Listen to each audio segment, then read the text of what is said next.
So anyway, hello fellow banknote collectors, how you going? This is Glenn, back with today's Banknote Monday. So on Mondays, I like to make videos on the value of Australian banknotes, and I'll keep this up until I've actually run out of banknotes to actually put values on. But I'm doing all the polymer banknotes so far. So today, we are going to view the 1996 banknotes. So the banknotes that were printed in 1996, they would have been issued from 1996 afterwards. Not too sure what year they were actually issued, because if you look at the banknotes you have in your purse or wallet or wherever you keep them, you'll see that they are all different years. So they're not necessarily issued in the year of printing. So the 1996 series actually has two signatures. So as you can see, DK, DF, so these are pretty close together, 96. But if you look at the signatures, you'll see you got Evans, Fairlane, and Evans and Fraser. So I actually got these two from circulation, so I've had them in my collection for over probably 24 years, something like that. It's quite a long time to actually have these type of banknotes. So another thing I actually mention while I have these, you'll see that the lines actually join these up. They don't exactly match similar. So this one actually has a gap in between. This one actually is closer together, so let's zoom in. So closer together, and that's pretty much a normal type of variety. It doesn't actually increase the value of the banknotes so much. And as you can see there, more of a gap here. This one joins up, and also you'll see that these lines sometimes actually don't join together. So especially here, they don't join together. So that's pretty normal. That's pretty normal. Anywhere else where the lines don't join together? No. If you have it where the line actually intersects a white part, then that's a small error, and it should increase the value a little bit, probably not too much. Let's have a look on the back.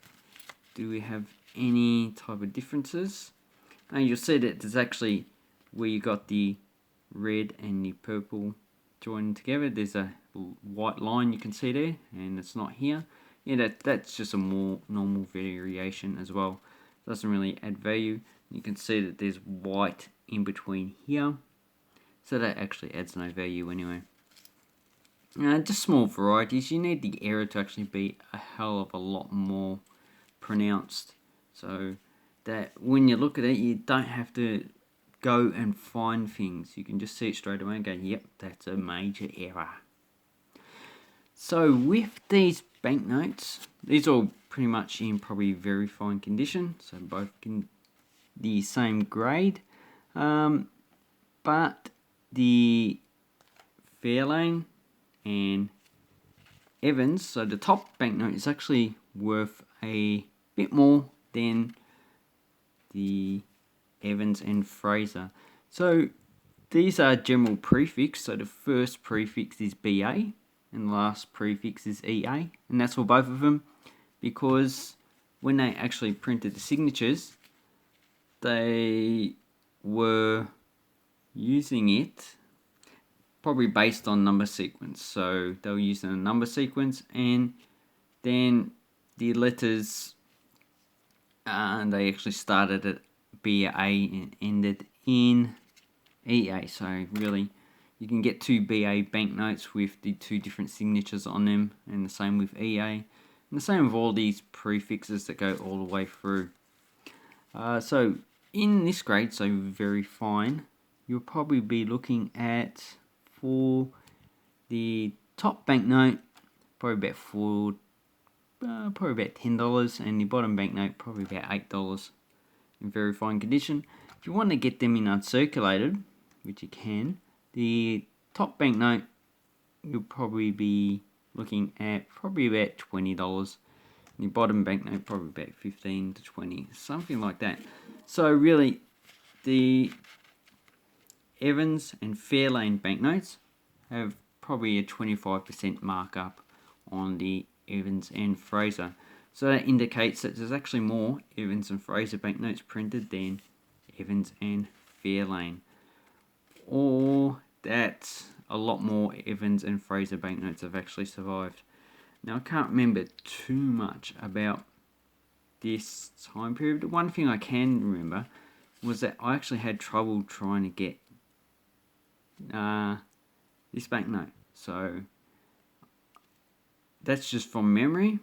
I haven't done a search on eBay to see what are the differences in the amount of each of these signatures that are actually on eBay, but if so if we look up the Reserve Bank website, here we have the 96 BAEA, and as you can see, you've got Evans Fraser, you've got McFarlane and Evans, and as you can see, the Evans and Fraser is in larger quantities, so you start from 9999 and go to 439. So that's about 570,000 banknotes of each prefix. And then we have McFarlane and Evans, 439 to 325. So that's about 110,000 for every banknote prefix. So you got probably about a 5 to 1 percentage, or 5 to 1 in how many banknotes you actually 5 of each. So for every one of the Evans and Fraser banknote, or 5 of the Evans and Fraser banknotes, should I say, you'll find one of the Evans and Fairlane. So there's 5 times more of these banknotes than there are these ones that have actually been printed. So that is why this banknote should actually be a lot harder to actually get in circulation. And if you look at the other banknotes actually issued, the $10 was basically all the Fairlanes and Evans, but they only printed 150,000 of each prefix. And the rest of them were the Evans and Fraser, so the signatures that come before the McFarlane and Evans. Maybe we should do a video on each year of banknotes and what actually was issued and what is actually good to collect. Let me know if you'd actually like a video like that. So anyway, if you ever get these in circulation, or the change of banknotes is probably highly unlikely, but not impossible. And as this one, definitely keep it, even if it's in a lower grade. The Evans and Fraser, if it's in any lower grade than this, it's probably a spendable banknote. But if you get one in uncirculated, they're actually both good to keep. Just remember, these ones are in pretty good condition because I actually got these 24 years ago. The inflation was actually a bit lower than what you can actually sell them for now, even though the market's a bit depressed. But now is not actually a good time to actually sell these type of banknotes. It's a good time to buy, because as you know, our economy is probably going to crash. So anyway, I'd like to say thank you very much for watching my video. I hope this informs you about the $5 banknote from 1996.